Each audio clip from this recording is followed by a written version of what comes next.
Group ਅੰਦਰ ਇੱਕ ਬੀਬੀ ਦੀ post ਪਾਈ ਹੋਈ ਹੈ ਜੋ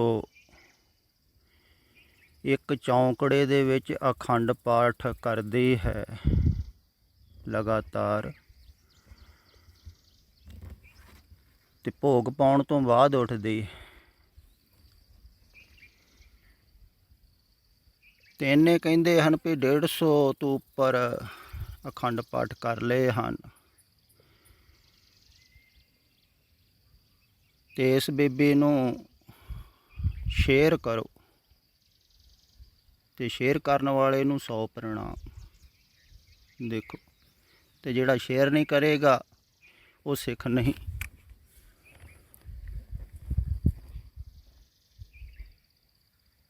ਇਹ ਬੀਬੀ ਮਸ਼ਹੂਰ ਕਿਉਂ ਹੋਣਾ ਚਾਹੁੰਦੀ ਹੈ?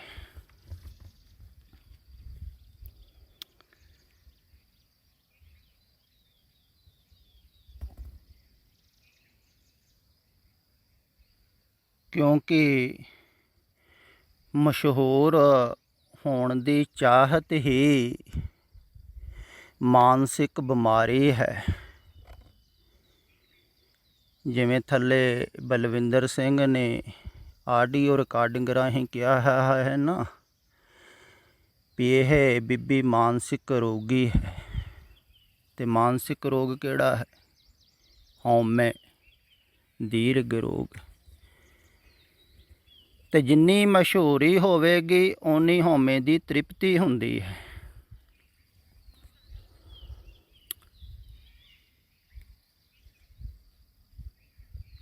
ਤੇ ਦੁਨਿਆਵੀ ਲੋਕ ਜਿਹੜੇ ਹਨ ਉਹ ਵੀ ਮਸ਼ਹੂਰ ਹੋਣਾ ਚਾਹੁੰਦੇ ਹਨ।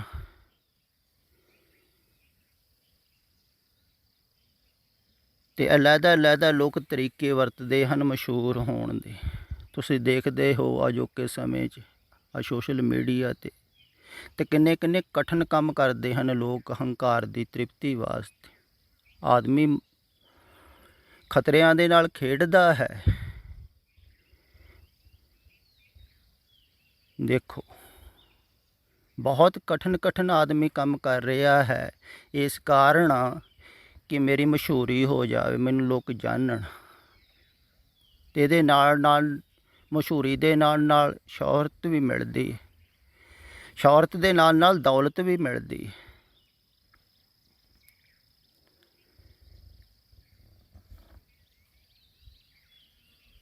ਤੇ ਇਹਨੂੰ ਸ਼ੇਅਰ ਕਰਨ ਵਾਲੇ ਨੂੰ ਤੇ ਕੁਝ ਨਹੀਂ ਮਿਲੇਗਾ, ਪਰ ਹੰਕਾਰ ਦੀ ਤ੍ਰਿਪਤੀ ਹੋ ਰਹੀ ਹੈ ਇਸ ਮਾਈ ਦੀ। ਤੇ ਹੋ ਸਕਦਾ ਹੈ ਇਹਨੇ ਹੀ ਲਿਖ ਕੇ ਇਹ ਸਭ ਕੁਝ ਪਾਇਆ ਹੋਵੇ ਵੀ ਕਮ ਸੇ ਕਮ ਲੋਕ ਮੈਨੂੰ ਜਾਣਨ ਤੇ ਸਹੀ ਮੈਂ ਕਿੰਨਾ ਕਠਿਨ ਕੰਮ ਕਰ ਰਹੀ।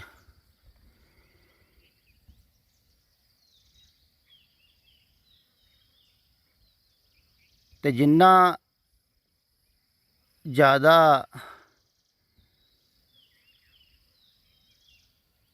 ਕਿਸੇ ਨੂੰ ਪ੍ਰਸ਼ੰਸਾ ਮਿਲਦੀ ਹੈ ਨਾ, ਓਨਾ ਹੀ ਆਦਮੀ ਫਿਰ ਜ਼ਿਆਦਾ ਕਰਦਾ ਹੈ, ਹੋਰ ਜ਼ਿਆਦਾ ਪ੍ਰਸ਼ੰਸਾ ਪਾਉਣ ਵਾਸਤੇ।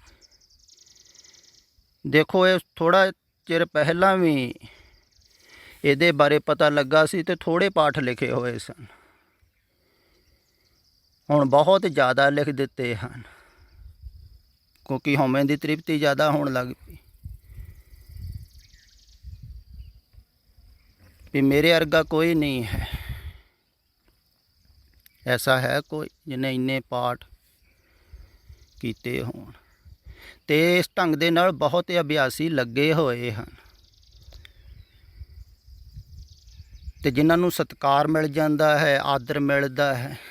ਬਹੁਤ ਸਾਰੇ ਸਮਾਜ ਸੇਵੀ ਸਤਿਕਾਰ ਵੀ ਕਰਦੇ ਹਨ ਇਹੋ ਜਿਹੇ ਲੋਕਾਂ ਨੂੰ, ਸਟੇਜਾਂ ਦੇ ਉੱਤੇ ਸੱਦ ਕੇ ਜੈਕਾਰੇ ਗਜਾਉਂਦੇ ਹਨ, ਸਤਿਕਾਰ ਕਰਦੇ ਹਨ। ਇਹਨੇ ਇੰਨੇ ਪਾਠ ਕੀਤੇ, ਇੰਨੇ ਮੂਲ ਮੰਤਰ ਦੇ ਪਾਠ ਕੀਤੇ। ਤਾਂ ਉਹਨਾਂ ਦੀ ਹੰਕਾਰ ਦੀ ਤ੍ਰਿਪਤੀ ਹੁੰਦੀ ਹੈ। ਦੇਖੋ ਲੋਕ ਜਕਾਰੇ ਛੱਡਦੇ ਮੇਰੇ ਵਾਸਤੇ, ਮੇਰੀ ਬੱਲੇ ਬੱਲੇ ਕਰਦੇ, ਮੇਰੇ 'ਚ ਕੁਛ ਬਣ ਗਿਆ, ਹੋ ਗਿਆ ਹਾਂ ਮੈਂ ਕੁਛ। ਆਦਮੀ ਇਉਂ ਸੋਚਣ ਲੱਗ ਜਾਂਦਾ। ਇੰਨੇ ਲੋਕ ਮੇਰੀ ਪ੍ਰਸ਼ੰਸਾ ਕਰਦੇ, ਇਹਦਾ ਮਤਲਬ ਕੁਛ ਤੇ ਕੁਛ ਹੋਇਆ ਹੀ ਗੁਰੂ ਦੀ ਕਿਰਪਾ। ਅਤੇ ਆਦਮੀ ਹੋਰ ਵਧਾ ਚੜਾ ਕੇ ਕਰਦਾ, ਫਿਰ ਅਗਲੀ ਵਾਰ ਹੋਰ ਜ਼ਿਆਦਾ ਕਰੂ। ਇੱਦਾਂ ਹੀ ਧਾਰਮਿਕ ਲੋਕ ਬਹੁਤ ਸਾਰੇ ਲੱਗੇ ਰਹਿੰਦੇ ਹਨ, ਜਿਨ੍ਹਾਂ ਦੀ ਹਉਮੈ ਦੀ ਤ੍ਰਿਪਤੀ ਹੁੰਦੀ ਰਹਿੰਦੀ ਹੈ, ਤੋ ਕੁਛ ਨਾ ਕੁਛ ਐਸਾ ਕਰਦੇ ਹੀ ਰਹਿੰਦੇ ਹਨ।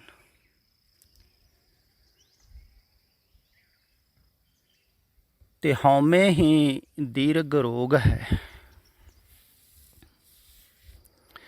ਫਿਰ ਦੂਸਰੀ ਗੱਲ ਇਹ ਹੈ ਵੀ ਜਿਵੇਂ ਬਲਵਿੰਦਰ ਸਿੰਘ ਕਹਿ ਰਹੇ ਹਨ ਵੀ ਇਹ ਮਾਨਸਿਕ ਰੋਗੀ ਹੈ, ਠੀਕ ਪਹਿਚਾਣਿਆ ਹੈ ਵੀ ਵਾਸਤਵਿਕ ਦੇ ਵਿੱਚ ਧਾਰਮਿਕ ਰੋਗ ਹੈ। ਫਿਰ ਐਸੇ ਧਾਰਮਿਕ ਰੋਗੀਆਂ ਨੂੰ ਠੀਕ ਨਹੀਂ ਕੀਤਾ ਜਾ ਸਕਦਾ, ਇਹ ਗੱਲ ਖਿਆਲ ਵਿੱਚ ਰੱਖਿਓ। ਜਿਹੜਾ ਸੰਸਾਰਿਕ ਰੋਗੀ ਹੈ ਨਾ, ਜਿਵੇਂ ਐਵੇਂ ਕਹਿ ਲਈਏ ਵੀ ਕਿਸੇ ਨੇ ਹੰਕਾਰ ਦੀ ਤ੍ਰਿਪਤੀ ਕੀਤੀ ਹੈ ਬੁਰੇ ਕੰਮ ਕਰਕੇ, ਤੋ ਛੇਤੀ ਬਾਹਰ ਆ ਜਾਂਦਾ ਹੈ, ਕਿਉਂਕਿ ਬੁਰੇ ਕਰਮਾਂ 'ਚੋਂ ਹਰ ਇੱਕ ਕੋਈ ਛੁੱਟਣਾ ਚਾਹੁੰਦਾ ਹੈ। ਬਹੁਤਾ ਸਤਿਕਾਰ ਨਹੀਂ ਲੋਕ ਕਰਦੇ ਆ, ਇਸ ਕਾਰਨ ਜਿਹੜੇ ਬਹੁਤੇ ਬੁਰੇ ਦੁਸ਼ਕਰਮ ਕਰਦੇ ਸਨ, ਹਤਿਆਰੇ ਸਨ, ਉਹ ਛੇਤੀ ਬਾਹਰ ਆ ਗਏ। ਅਤੇ ਸੰਸਾਰ ਦੇ ਵਿੱਚ ਜਿਹਨੇ ਹੰਕਾਰ ਕਮਾਇਆ ਹੈ ਉਹ ਛੇਤੀ ਬਾਹਰ ਆਉਂਦਾ ਹੈ, ਕਿਉਂਕਿ ਉਹਦੀ ਤਕਲੀਫ ਵੀ ਬਹੁਤ ਹੈ।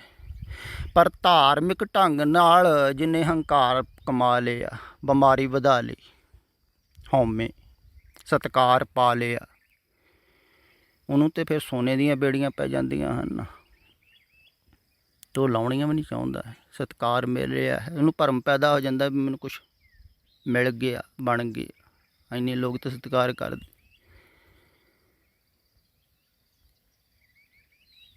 ਉਹਨੂੰ ਬਾਹਰ ਲਿਆਉਣਾ ਬਹੁਤ ਮੁਸ਼ਕਲ ਹੈ, ਕਿਉਂਕਿ ਉਹ ਬਿਮਾਰੀ ਪਹਿਲੀ ਗੱਲ ਸਮਝ ਹੀ ਨਹੀਂ ਰਿਹਾ ਹੈ।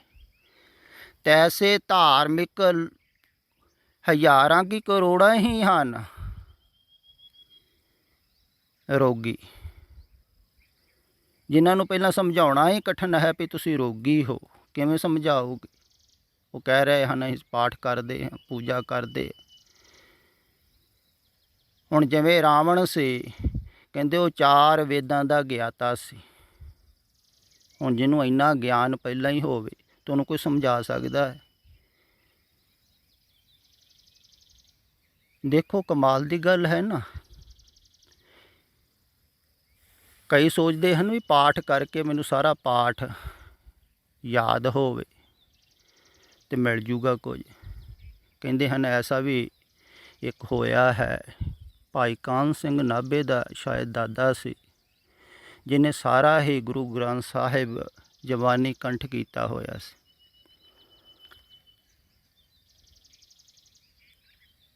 ਅਤੇ ਰਾਜੇ ਨੇ ਕਹਿੰਦੇ ਕੋਲ ਬਿਠਵਾ ਕੇ ਉਹਦੇ ਕੋਲ ਸਾਰਾ ਸੁਣਿਆ ਵੀ ਹੈ। ਦੇਖੋ ਐਸੇ ਵੀ ਲੋਕ ਵੀ ਹੋਏ ਹਨ। ਅਤੇ ਇਹਦੇ ਨਾਲ ਕੀ ਗਿਆਨ ਹੋ ਗਿਆ, ਉਹਨੂੰ ਕੰਠ ਕਰ ਲਿਆ ਪਾਠ, ਉਹ ਤਾਂ ਸਿਮਰਤੀ 'ਚ ਆ ਗਿਆ ਅਤੇ ਸਿਮਰਤੀ 'ਚ ਬਾਹਰ ਕੱਢ ਦਿੱਤੀ। ਅਤੇ ਸਿਮਰਤੀ ਤਾਂ ਸਰੀਰ ਦਾ ਹਿੱਸਾ ਹੈ, ਕੰਠ ਕਰਕੇ ਕੀ ਹੋਊਗਾ। ਇੱਦਾਂ ਹੀ ਰਾਵਣ ਨੇ ਕੰਠ ਦੇਖੋ ਗਿਆਨ ਕੀਤਾ ਸੀ, ਇਹਨੇ ਤਾਂ ਸਿਰਫ ਅੱਖਰ ਕੰਠ ਕੀਤੇ ਸਨ ਨਾ ਸ਼ਬਦ ਪਾਠ, ਉਹਨੇ ਗਿਆਨ ਕੰਠ ਕੀਤਾ ਸੀ। ਪਰ ਗਿਆਨ ਕੰਠ ਕਰਨ ਨਾਲ ਵੀ ਗਿਆਨ ਨਹੀਂ ਹੋਇਆ ਹੈ।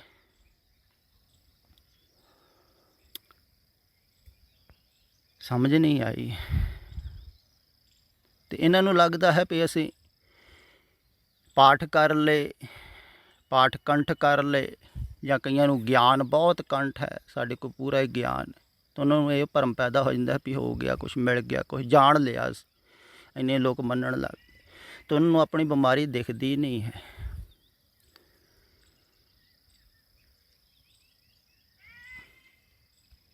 ਅਤੇ ਉਹਨਾਂ ਨੂੰ ਸਮਝਾਇਆ ਨਹੀਂ ਜਾ ਸਕਦਾ। ਪਰ ਤੁਹਾਨੂੰ ਬੇਨਤੀ ਕੀਤੀ ਜਾ ਸਕਦੀ ਹੈ ਬਲਵਿੰਦਰ ਸਿੰਘ ਜੀ, ਵੀ ਦੂਸਰਿਆਂ ਦੀਆਂ ਬਿਮਾਰੀਆਂ ਨਾ ਦੇਖੋ। ਇਹੋ ਹੀ ਅਕਸਰ ਧਾਰਮਿਕ ਵਿਅਕਤੀ ਕੋ ਭੁੱਲ ਹੋਣੀ ਸ਼ੁਰੂ ਹੁੰਦੀ ਹੈ। ਜਿਵੇਂ ਜਿਵੇਂ ਉਹਨੂੰ ਸਮਝ ਆਉਂਦੀ ਹੈ ਤਿਵੇਂ ਤਿਵੇਂ ਉਹ ਦੂਸਰਿਆਂ ਦੀਆਂ ਗਲਤੀਆਂ ਦੇਖਣੀਆਂ ਸ਼ੁਰੂ ਕਰ ਦਿੰਦਾ ਹੈ, ਦੂਸਰਿਆਂ ਦੀਆਂ ਬਿਮਾਰੀਆਂ ਦੇਖਣੀਆਂ ਸ਼ੁਰੂ ਕਰ ਦਿੰਦਾ। ਤੁਸੀਂ ਦੂਸਰਿਆਂ ਦੀ ਨਾ ਦੇਖੋ, ਤੁਸੀਂ ਆਪਣੀ ਖੁਦ ਦੀ ਬਿਮਾਰੀ ਦੇਖੋ। ਆਪਣਾ ਰੋਗ ਸਿਆਣੋ। ਤੁਸੀਂ ਵੀ ਰੋਗੀ ਹੋ।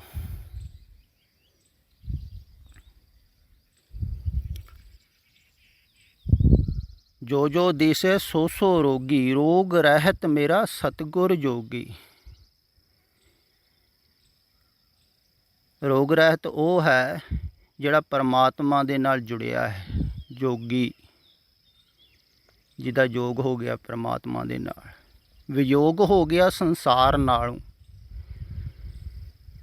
ਪਰ ਜਿਹੜੇ ਸੰਸਾਰ ਨਾਲ ਜੁੜੇ ਹੋਏ ਹਨ, ਅਜੇ ਵਿਯੋਗ ਨਹੀਂ ਹੋਇਆ ਹੈ, ਉਹ ਰੋਗੀ ਹਨ, ਕਿਉਂਕਿ ਸੰਸਾਰ ਹੀ ਰੋਗ ਹੈ। ਸੰਸਾਰ ਰੋਗੀ, ਨਾਮ ਦਾਰੂ ਮੈਲ ਲਾਗੇ ਸੱਚ ਬਿਨ। ਦੇਖੋ ਸਾਫ ਤੇ ਲਿਖਿਆ, ਸੰਸਾਰ ਹੀ ਰੋਗ ਹੈ। ਸੰਸਾਰ ਦਾ ਚਿੰਤਨ ਜਿਹੜਾ ਕਰ ਰਿਹਾ ਹੈ ਉਹ ਰੋਗੀ ਹੈ।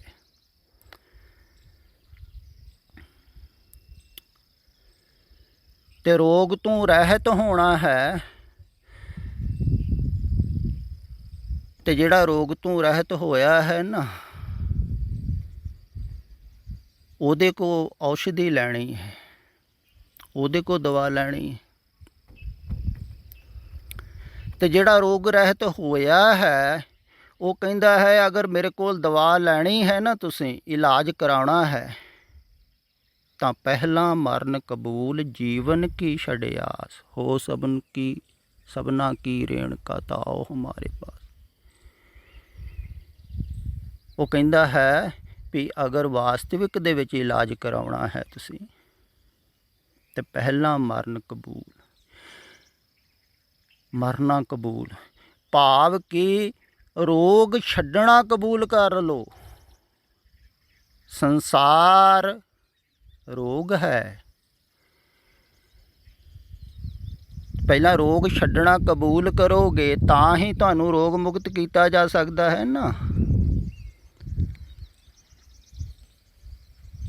ਤੋ ਕਹਿੰਦਾ ਹੈ ਪਹਿਲਾਂ ਮਰਨ ਕਬੂਲ, ਭਾਵ ਕਿ ਸੰਸਾਰ ਦੇ ਪ੍ਰਤੀ ਮਰਨਾ ਹੈ। ਜੀਂਦੇ ਜੀ ਜੀਵਤ ਮਰੀਏ ਤਾਂ ਭਉ ਜਲ ਤਰੀ, ਤਾਂ ਫਿਰ ਮਰਨਾ ਹੋ। ਜਿਵੇਂ ਤੁਸੀਂ ਸਰੀਰ ਕਰਕੇ ਮਰਦੇ ਹੋ, ਉਦੋਂ ਸੰਸਾਰ ਵੱਲੋਂ ਹੀ ਮਰਦੇ ਹੋ ਨਾ। ਤੇ ਸਤਿਗੁਰੂ ਕਹਿੰਦਾ ਹੈ ਵੀ ਉਹ ਮਰਨਾ ਤੁਹਾਡਾ ਪੂਰਾ ਮਰਨਾ ਨਹੀਂ ਹੋਵੇਗਾ, ਕੋਈ ਸੁਰਤ ਤੁਹਾਡੀ ਲੱਗੀ ਹੋਈ ਹੈ ਤੇ ਭਟਕੋਗੇ। ਤੇ ਉਹ ਤੇ ਮਰਨਾ ਹੋਣਾ ਹੀ ਹੋਣਾ ਹੈ, ਸੰਸਾਰ ਤੇ ਛੁੱਟਣਾ ਹੀ ਆਇਆ ਕਰ, ਇੱਕ ਦਿਨ ਤੇ ਮਰਨਾ ਹੀ। ਤੇ ਇਹ ਪਹਿਲਾਂ ਜੀਂਦੇ ਜੀ ਤੁਸੀਂ ਮਰ ਸਕਦੇ ਹੋ ਸੰਸਾਰ ਵੱਲੋਂ। ਤੋ ਕਹਿੰਦਾ ਹੈ ਪਹਿਲਾਂ ਮਰਨ ਕਬੂਲ ਕਰੋ। ਜਿਵੇਂ ਕੋਈ ਮੁਰਦਾ ਹੋਏ, ਮਰੀਜ਼ ਮੁਰਦਾ ਹੋ ਗਿਆ, ਸੰਸਾਰ ਵੱਲੋਂ ਮਰ ਗਿਆ, ਤੇ ਕਬੂਲ ਕਰੋ, ਜੀਵਨ ਦੀ ਇੱਛਾ ਛੱਡੋ। ਜਿਵੇਂ ਇਸਲਾਮ ਧਰਮ ਦੇ ਵਿੱਚ ਹੈ ਨਾ, ਇਸਤਰੀ ਪਤੀ ਨੂੰ ਕਬੂਲ ਕਰਦੀ ਹੈ, ਤੇ ਉਹ ਕਹਿੰਦੀ ਹੈ ਕਬੂਲ ਹੈ, ਕਬੂਲ ਹੈ, ਕਬੂਲ ਹੈ। ਤੇ ਇੱਧਰ ਕਿਹਾ ਜਾਂਦਾ ਹੈ ਪਹਿਲਾਂ ਮਰਨ ਕਬੂਲ ਕਰੋ, ਕਬੂਲ ਕਰੋ, ਕਬੂਲ ਕਰੋ।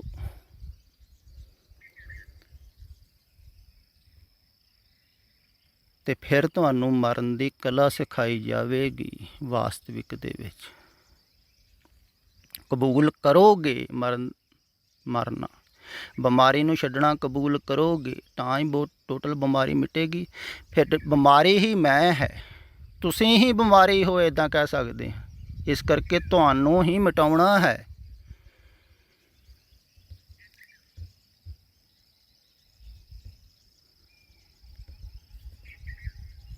ਮੈਂ ਹੀ ਤਾਂ ਬਿਮਾਰੀ ਹੈ ਨਾ। ਤੇ ਕਬੂਲ ਕਰੋਗੇ ਪਹਿਲਾਂ ਮਰਨਾ।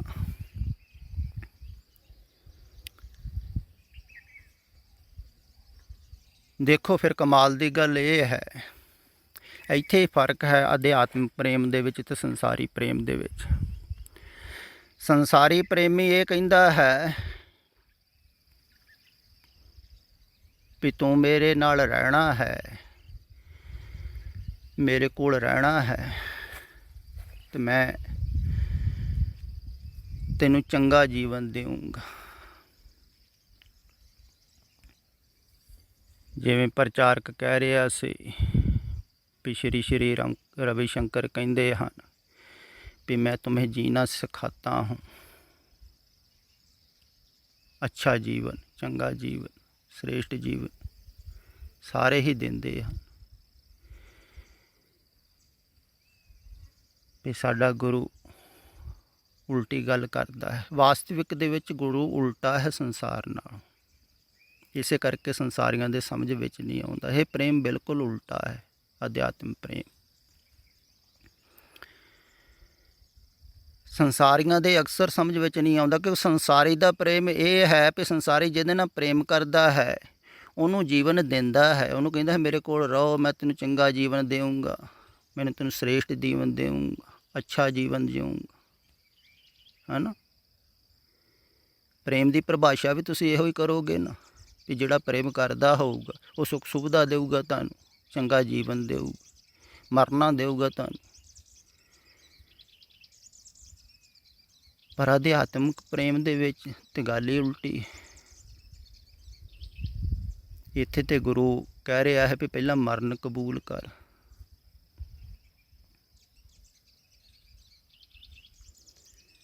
ਫਿਰ ਆ। ਪਹਿਲਾਂ ਮਰਨ ਕਬੂਲ ਕਰਕੇ ਫਿਰ ਆ। ਦੇਖੋ ਇਹ ਤੇ ਗੱਲ ਹੀ ਉਲਟੀ ਹੈ ਨਾ।